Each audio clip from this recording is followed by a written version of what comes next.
Hello class 12th. So let's start a new chapter, chapter 6, staffing. As you all know, there are total 5 functions of management. P, O, S, D and C. P planning, O organizing, S staffing, D directing and C controlling. So let's begin with our third function of management, that is staffing. Staffing, yes. Staffing word समझते ही बेटा सबसे पहले आपके mind में क्या strike हो रहा है, हम इस चैप्टर में किससे रिलेटेड बात करने वाले हैं? यस, एब्सोल्युटली स्टाफ से रिलेटेड. तो we are not studying about staff in this chapter, we are studying about staffing. तो what does this word staffing means? Let's start with the very simple meaning. What does staffing mean? Staffing mean filling the vacant position. जब भी आपकी company में vacancy आती है, उस vacancy को आप स्टाफ से फिल करेंगे. So this filling process is called staffing. Putting people to the job, filling the vacant position is called staffing. Now this was the simplest meaning of staffing, but we will also discuss about the definition of staffing. Definition of staffing. It begins with workforce planning. Here is the word workforce. We can say staff, we can say human resource, we can say workforce. It is one and the same thing. So staffing के अंदर बेटा we start with the workforce planning. And it includes different activities like recruitment, selection, training, development, promotion, compensation and performance appraisal of workforce. आपने देखा होगा इस definition में कुछ technical words का use हुआ है like workforce planning, recruitment, selection, training, development, promotion, compensation, performance appraisal. बेटा ये सारे words जो इस definition में use हुए हैं, I'll not explain these words in the definition of staffing. ये सारे के सारे words staffing के process में use हुए हैं. तो as soon as I will explain the staffing process, all these technical words will be clear to you. Then I'll come back to the definition of staffing. So I'm not starting my lecture with the definition. I'm starting my lecture with the staffing process. क्योंकि जैसे ही बेटा मैं आपका staffing process complete करा दूंगी, automatically आपकी definition prepare हो जाएगी. तो let's start staffing process. Steps. Estimating manpower requirement, recruitment, selection, placement and orientation, training and development, performance appraisal, promotion and career planning, and the last one is compensation. Let's start with these steps one by one. The staffing process begins with estimating manpower requirement. सबसे पहले बेटा staffing के process में हम ये estimate करेंगे हमें कितने लोगों की रिक्वायरमेंट है. हमारी कंपनी में वैकेंसी आई है बट कितने लोग हमें चाहिए, that is called estimating man power requirement. Estimating man power requirement does not only means the number, हमें कितने लोग चाहिए, it also include the type of people we require in our job. तो बेटा estimating man power requirement includes both the things, the number and the type of people.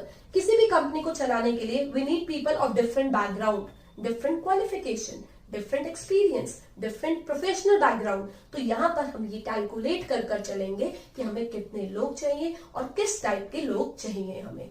जब हम estimate करते हैं हमें कितने और किस टाइप के लोग चाहिए, तो इसके अंदर दो चीजें और एनालाइज करते हैं. तो estimating man power requirement includes workload analysis and workforce analysis. अब क्या होती हैं दोनों term? Workload analysis means the number and type necessary. हम पहले ये कैलकुलेट कर कर चलेंगे हमें कितने और किस टाइप के लोग चाहिए, necessary. Another term is workforce analysis. This term says the number and type available. आप दोनों में डिफरेंस देख रहे हैं? Workload, workforce. Workload means number and type necessary. Workforce means number and type available. Means हमें अभी हमारे पास कितने लोग ऑलरेडी अवेलेबल हैं. आप दोनों चीजें कैलकुलेट करेंगे, कितने और किस टाइप के हमें चाहिए और कितने और किस टाइप के ऑलरेडी हमारे पास अवेलेबल हैं. जब आप एस्टिमेटिंग में ये दोनों चीजें कैलकुलेट कर कर चलते हैं तो आपको ये पता चलता है कि whether your staff is understaffed, whether you are overstaffed और you are optimally staffed. Means मैंने एस्टिमेट करा मुझे अपनी कंपनी में 15 लोगों की जरूरत है and already in my company 10 people are working. Means I am understaffed. मेरे पास 5 स्टाफ की कमी है, तो यहाँ पर मैं अंडरस्टाफ्ड हूं. ये इसी स्टडी से रिवील हुआ. या फिर मेरी कंपनी में 15 पीपल काम कर रहे हैं and I think I require only 12 people. जब मैंने इस चीज को कैलकुलेट करा तो मेरे काम के लिए 12 पीपल वर सफिशिएंट। तो यहां पर मुझे पता चला कि मेरा स्टाफ ओवर स्टाफ्ड है। थर्ड केस, जब मैंने एस्टिमेटिंग मैन पावर रिक्वायरमेंट करा, वर्कलोड वर्कफोर्स एनालिसिस की तरफ गई, तो आई केम टू नो कि मुझे 15 लोगों की रिक्वायरमेंट है और 15 ही ऑलरेडी मेरी कंपनी में काम कर रहे हैं। तो आई एम ऑप्टिमम स्टाफ। कम होते तो मैं वैकेंसी निकालती, ज्यादा होते तो उस कैंडिडेट को हम निकालते हैं अपने काम से। तो ये सारी स्टडी आती है बेटा एस्टिमेटिंग मैन पावर रिक्वायरमेंट में। तो estimating man power requirement tells you the number and type of people you require and it also calculate workload। the number and type, load है हमारे ऊपर तो हमें और की जरूरत है। हिंट बनवा रही हूं मैं आपके लिए, लोड है काम का तो वर्कफोर्स और चाहिए, तो number and type necessary. And workforce तो कहते ही बेटा उनको है जो ऑलरेडी काम कर रही हो। तो workforce means the number and type available in the organisation. If you will be calculating this, you will come to know whether you are understaffed, overstaffed or optimally staffed. This was the first step. तो once you have estimated हमें कितने और किस type के लोग चाहिए, अब आप उस वैकेंसी को नोटिफाई करेंगे। आप उस वैकेंसी को अपनी एडवर्टीजमेंट देंगे लीडिंग न्यूज़पेपर्स में, naukri.com, jobstreet.com। there are various options, we will be discussing later on these options। तो अब एस्टिमेटिंग के बाद जब हम अपनी वैकेंसी को नोटिफाई करेंगे, what does this mean? This mean that is recruitment. Recruitment means we are searching the candidates. जब हमने नंबर एंड टाइप कैलकुलेट कर लिए, अब हमें जैसे हमें कैंडिडेट चाहिए हम उन्हें सर्च करेंगे। This searching process is called recruitment. Recruitment means searching the prospective candidate and stimulating them to apply for the job। हम उन्हें सर्च करेंगे, द प्रोस्पेक्टिव, जिस तरह के लोग हम चाहते हैं हम उसे सर्च करेंगे अपनी वैकेंसी को नोटिफाई करके डिफरेंट सोर्सेज में, और लोग हमारे पास अप्लाई करेंगे। तो searching and telling them to apply for the job is called recruitment. Recruitment का बेटा एक बहुत अच्छा बेनिफिट है that we use to get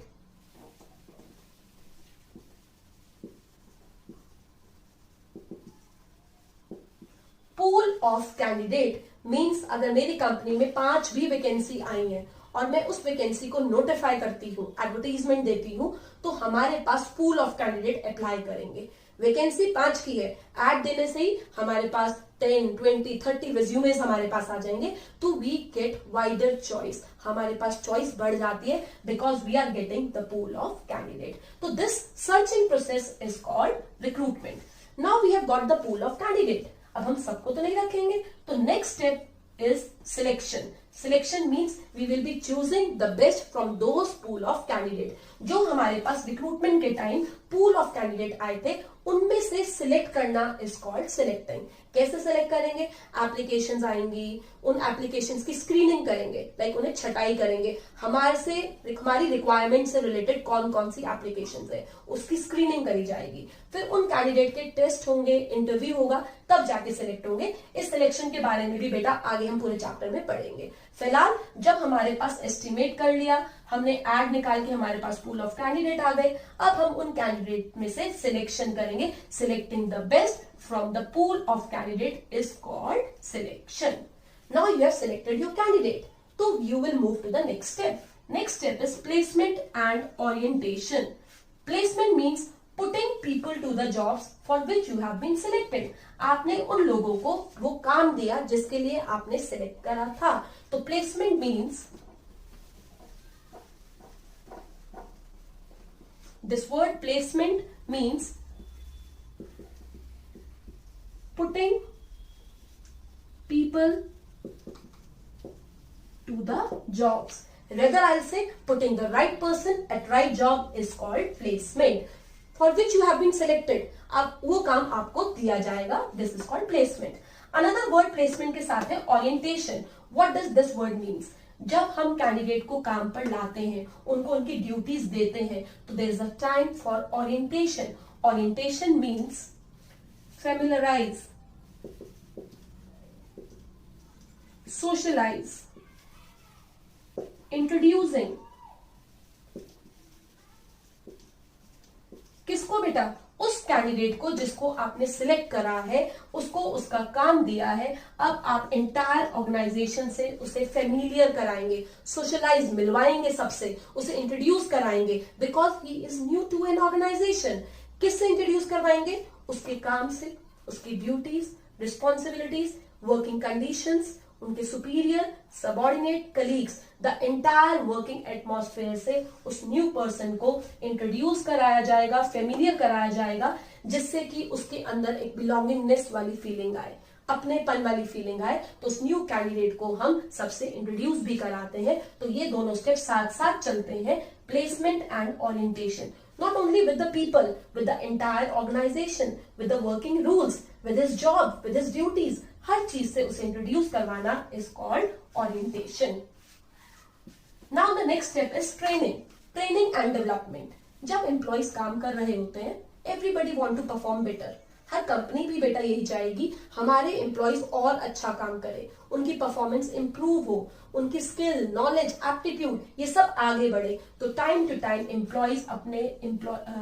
time company अपने एम्प्लॉइज को ट्रेनिंग प्रोवाइड करती है फॉर देयर डेवलपमेंट। और ट्रेनिंग देने से, what is training? Training is the process of increasing the skill, knowledge and aptitude of employees so that they perform better. जब employees को training दी जाती है तो उनकी डेवलपमेंट भी होती है, और इस ट्रेनिंग देने से दोनों को फायदा होता है, company as well as employees. When employees will be given training, they will work harder, they will improve their performance, उनका करियर आगे बढ़ेगा, उनकी सैलरी स्ट्रक्चर बढ़ेगा, उनको प्रमोशन के चांसेस भी बढ़ेंगे, एंड विद दैट कंपनी को भी फायदा है। क्यों बेटा? जब हमारे एम्प्लॉइज अच्छा काम कर रहे हैं, उनकी परफॉर्मेंस अच्छी है, तो definitely it will improve our productivity and will lead towards the growth of the company. तो इससे कंपनी और एम्प्लॉय दोनों को फायदा होता है जब एम्प्लॉइज को ट्रेनिंग दी जाती है। So after training and development, the next step is performance appraisal. Here appraisal means evaluate after the employees have undergone the period of training.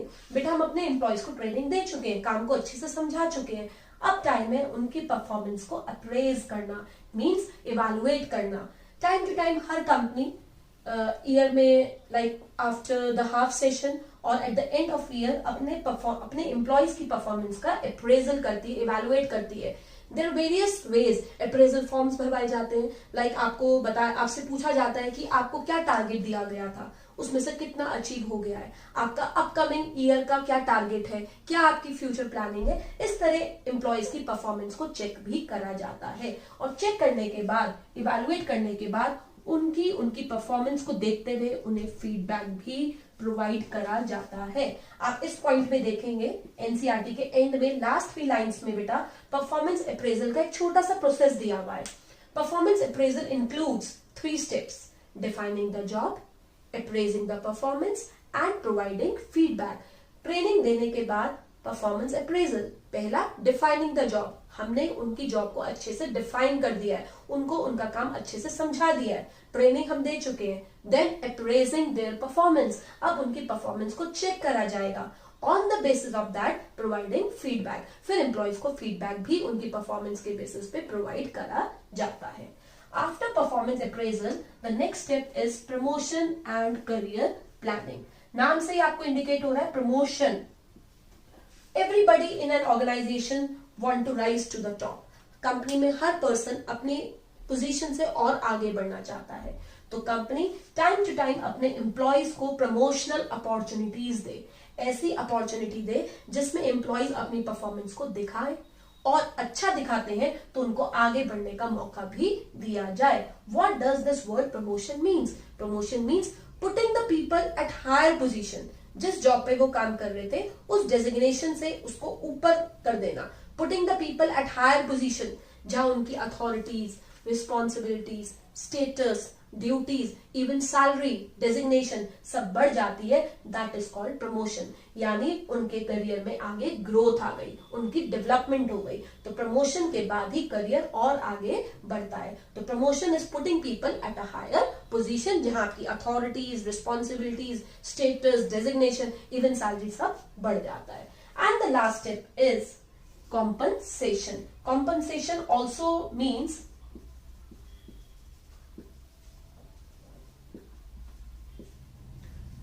Remuneration. In this step, the company will decide about the wages and salary plans for their employees. Employees को किसके according wages and salaries दी जाएंगी. This include every form of payment which is given to the employee so that they perform more better. That is called compensation. Like they will be giving some direct incentives. Compensation बेटा दो तरह से होती है, direct incentive and indirect incentives. Direct incentives means directly जो salary से जुड़े हुए हैं, आपकी परफॉर्मेंस से जुड़े हुए हैं, सैलरी मिलना, कमीशन मिलना, आपको बोनस मिलना, ये सब आपकी डायरेक्ट इंसेंटिव्स में आते हैं. And indirect, apart from the direct incentives, apart from the wages, salaries, commissions, bonus, आपको इनडायरेक्ट भी कई कंपनीज अपने एम्प्लॉयज को प्रोवाइड करती हैं. Like insurance for their employees. अपने एम्प्लॉयज का कंपनी ने इंश्योरेंस करा दिया. This come into indirect incentive. Education for their children, उनके बच्चों की पढ़ाई का खर्चा दिया. हाउसिंग फैसिलिटीज, काफी कंपनीज में, कॉर्पोरेट में एम्प्लॉयज जब आते हैं, हो सकता है उनका वो होम टाउन ना हो, उनको घर की फैसिलिटी चाहिए, तो वहां की जो रेंटल इनकम है, रेंटल एक्सपेंडिचर है, वो कंपनी प्रोवाइड करती है. ये सब चीजें जो अदर देन सैलरी है, जो एक्स्ट्रा चीजें होती है, like housing facility, canteen facility, बच्चों की पढ़ाई का खर्चा, इंश्योरेंस एम्प्लॉइज का कंपनी ने कराया है, उसका जो प्रीमियम है वो कंपनी पे कर रही है. All these are included in indirect forms of incentive. तो बेटा this was the entire staffing process.